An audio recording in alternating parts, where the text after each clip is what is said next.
hoy pasaremos junto del otoño y estarán amarillas las praderas. Me estremezco por ella, horizontes deshabitados de la ausencia.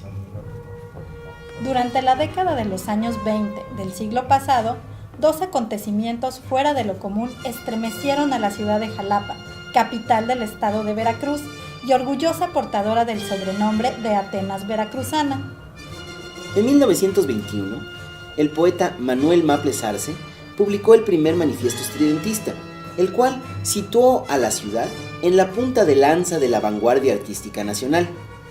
Entre 1925 y 1927, los principales exponentes del estridentismo se mudaron a Jalapa, en donde llevaron a cabo una importante actividad artística y editorial, llegando incluso a rebautizar informalmente a la ciudad como Estridentópolis, la capital del estridentismo. Sin embargo, a principios de esa misma década, otro movimiento, igual de estridente, pero de carácter muy distinto, cimbró a la ciudad hasta sus mismísimos cimientos, dejando a su paso una estela de muerte y destrucción. El 3 de enero de 1920, un terremoto de 6.2 grados en la escala de Richter y con epicentro en el municipio de Quimixtlán, Puebla, a 35 kilómetros de distancia de Jalapa, causó importantes daños en la capital veracruzana, razón por la cual se le conoce como el terremoto de Jalapa, y costó alrededor de 650 vidas humanas, de las cuales 419 fallecieron debido a avalanchas de lodo producidas por desgajamiento de los cerros.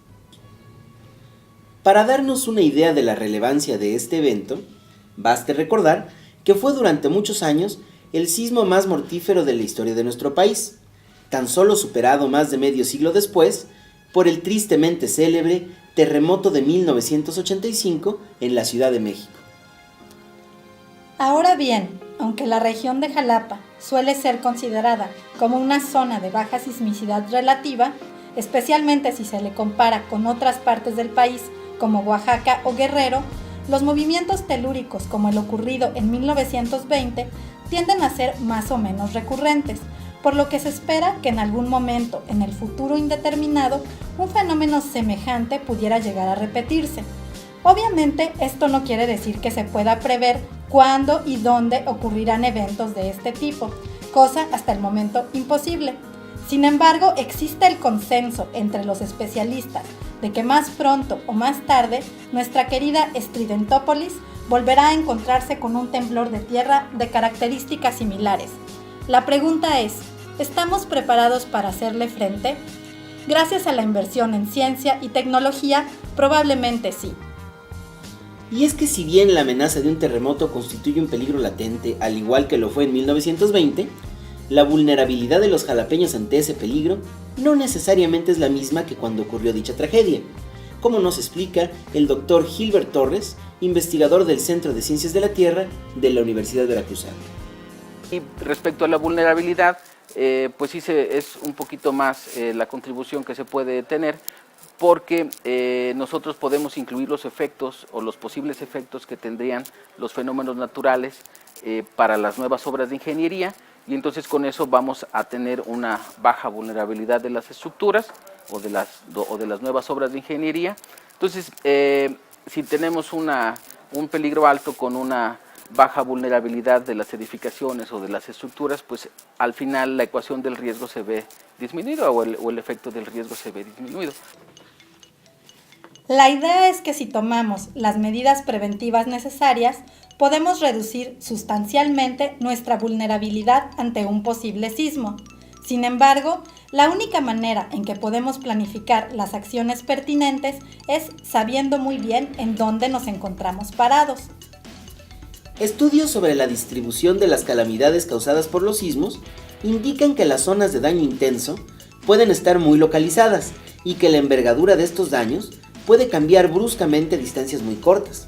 Dicho de otra manera, las intensidades sísmicas pueden variar considerablemente entre dos puntos próximos dependiendo del tipo de suelo sobre el cual se encuentren.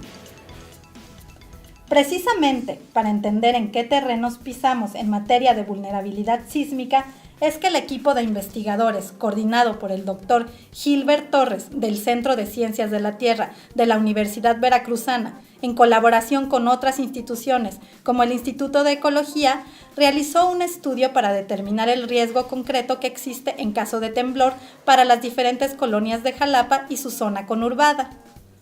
Dicho estudio fue llevado a cabo gracias a un financiamiento concedido por el Consejo Veracruzano de Ciencia y Tecnología a través del Programa de Fondos Mixtos para la Investigación, con aportaciones del gobierno municipal, estatal y federal. El resultado final de esta investigación es un mapa que puede ser consultado por cualquier ciudadano y en el cual se divide a la ciudad en 3 zonas de distintos colores, verde, amarillo y rojo, dependiendo del riesgo que se correría en caso de terremoto. ¿Qué puedo hacer para conocer si la zona en la que vivo tiene algún riesgo en caso de un temblor? Puedes consultar los mapas de microzonificación bajándolos a tu computadora desde este sitio. ¿Y puedo hacerlo desde cualquier computadora? Siempre y cuando estés conectado a Internet y tengas instalado el programa Google Earth, porque ese es necesario para abrir los mapas. En la página puedes ubicar los archivos en esta sección. Aquí encontrarás diferentes tipos de mapas. El que específicamente contiene la información sobre sismos es este. Debes bajar ambos archivos a una misma carpeta. Una vez que concluye la descarga, abres el archivo con extensión KML con el programa Google Earth, en donde puedes escribir tu dirección para conocer en qué tipo de zona vives. ¿Con este mapa puedo conocer el riesgo solo en la zona o en la colonia donde vivo? Como es un mapa de microzonificación, puedes conocer el detalle incluso por calles. Este tipo de información es útil para todos, pues nos ayuda a prevenir y diseñar un plan de seguridad familiar para actuar en caso de sismo. Para elaborar un mapa de riesgo sísmico con el grado de detalle requerido en este estudio, fue necesario llevar a cabo un trabajo arduo y laborioso. Antes que nada, se definieron las zonas sismogenéticas que afectan a la región de Jalapa, es decir, se delimitó el lugar desde donde se generan los temblores que pueden sentirse en la ciudad. Posteriormente, se determinaron las principales características geológicas e hidrológicas del lugar y se establecieron los puntos de muestreo desde donde fueron registradas y cuantificadas las características dinámicas del subsuelo. Debido a la heterogeneidad de materiales que conforman el subsuelo de Jalapa, fue necesario tomar registros de muchos lugares distintos para así poder tener una idea representativa del comportamiento de las diferentes microzonas en caso de un temblor. Desde cada uno de los sitios muestreados, se registraron los movimientos sísmicos fuertes, débiles y microtemblores, también conocidos como vibración ambiental. La microzonificación de peligros geológicos, el estudio al que hacemos referencia, tiene un valor importante desde el punto de vista ingeniería, porque esto va a impactar en valores reales, en riesgos.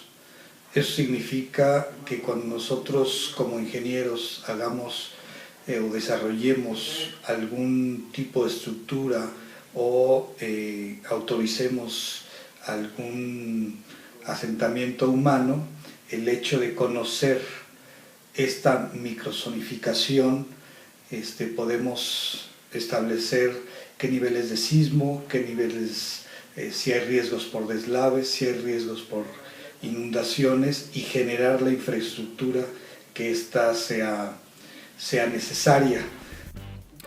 Y finalmente, cuando se contó con la información de toda el área conurbada, se integraron los datos obtenidos para crear sistemas de información geográfica, es decir, los mapas que nos indican si un área es segura en caso de sismo o no. Obviamente, para poder llevar a cabo el proceso de toma de datos correctamente, fue necesario contar con equipos de medición muy especializados como sismógrafos y acelerógrafos, los cuales suelen ser muy costosos. Sin embargo, gracias a una colaboración con estudiantes de la Facultad de Instrumentación Electrónica de la Universidad Veracruzana, fue posible desarrollar prototipos especialmente diseñados para este proyecto, los cuales cumplieron cabalmente con su función, pero solamente a una fracción del costo que tendrían el uso de equipos de medición comerciales. De esta forma, no solo se optimizaron los recursos asignados para la investigación, sino que además se fomentó el desarrollo de una tecnología propia, incentivando al mismo tiempo el desempeño profesional de alumnos de nuestra universidad. En el laboratorio de prototipos lo que hacemos es diseño y fabricación. Participamos en haciendo el diseño y llevamos a la fabricación del componente, llevándolo a la vida real. Esto implica poder hacer un aparato funcional que pueda ser usado en los experimentos en campo. A partir de la realización de estos proyectos surgió la necesidad de poder comunicar estos sismógrafos que naturalmente son alámbricos. Se requería poderlos monitorear inalámbricamente. Entonces lo que se diseñó fue un dispositivo que mediante radios a 2.4 GHz, que es una frecuencia en banda libre que no requiere licitación, se diseñó un prototipo con un transmisor y un receptor conectados al sismógrafo, y entonces ya se pudo hacer la visualización de las señales de ese sismógrafo en una computadora. Comercialmente estos radios pueden encontrarse en elevado costo, entonces gracias a la fabricación que se hizo aquí en este laboratorio se redujeron los costos hasta en un 90% con respecto a los comerciales, aparte de que ya tenían características muy específicas a las necesidades que se requerían. Los tiempos han cambiado, y si bien nuestra querida Estridentópolis no ha perdido su empuje vanguardista en materia cultural, la vulnerabilidad de la ciudad ante un posible sismo sí se ha modificado, para bien, desde los años 20 del siglo pasado. Es cierto que aún no podemos predecir dónde y cuándo habrá un terremoto, pero al menos conocemos mejor que nunca el suelo que pisamos, y eso nos permite tomar las medidas preventivas más apropiadas para minimizar cualquier daño.